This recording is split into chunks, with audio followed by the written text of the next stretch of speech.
আজকের আয়োজন আমার গাছের দুলদুল দুলদুল রান্না করব চিংড়ি মাছ দিয়ে। এই যে দেখো চিংড়ি মাছটা কুটে দিয়ে পরিষ্কার করে নিয়েছি, পেঁয়াজ কুচি নিয়েছি, এই যে দুলদুলটাকে কেটে পরিষ্কার করে নিয়েছি বন্ধুরা, আর এই যে হলুদ মরিচ সব কিছু নিয়েছি। এখন আমি পরিমাণ মতো তেল দিব বন্ধুরা,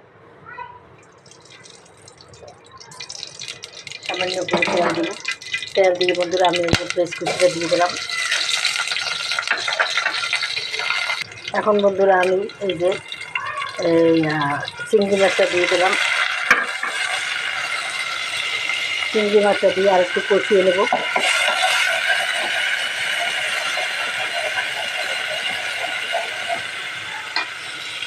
তারপরে আমি দেখো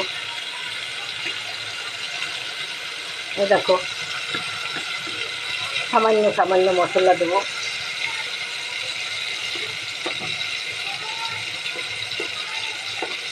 এই যে দেখো সামান্য মরিচের গুঁড়ো দিয়ে দিলাম,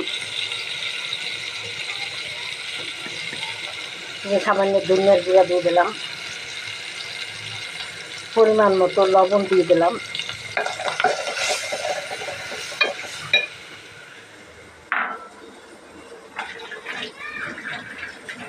দেখো পানি দিয়ে দিলাম বন্ধুরা। এখন ভালো করে আমি কষিয়ে নেব।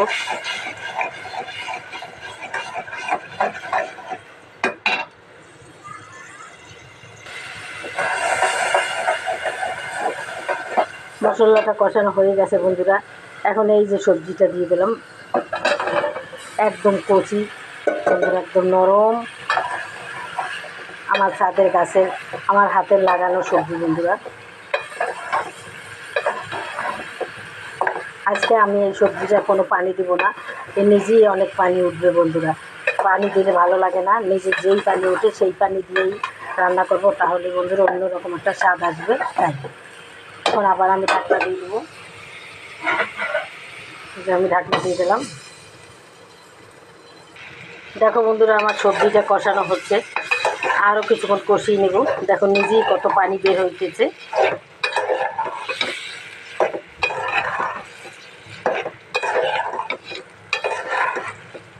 আবার আমি কিছুক্ষণের জন্য ঢাকনা দিয়ে রাখবো।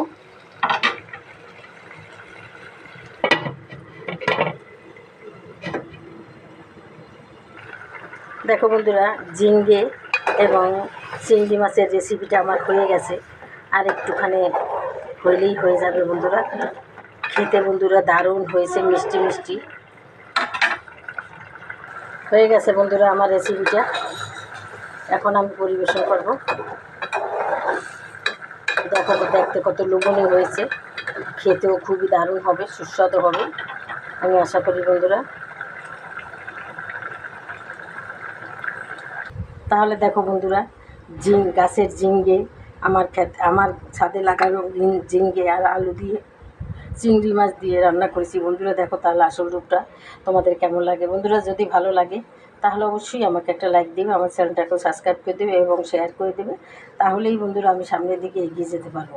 তোমরা যে যেখানে থাকো ভালো থাকো বন্ধুরা। এই রেসিপিটা আমি সামান্য সামান্য মশলা দিয়ে করেছি, কারণ বেশি মশলা দিলে ভালো লাগে না। তাই যাই হোক তোমরাও এভাবে রান্না করে খাবে, দেখবে অনেক ভালো লাগবে। তাহলে আজকের মতো রাখি বন্ধুরা, যে যেখানে থাকো ভালো থাকো। আসসালামু আলাইকুম, খোদা হাফেজ।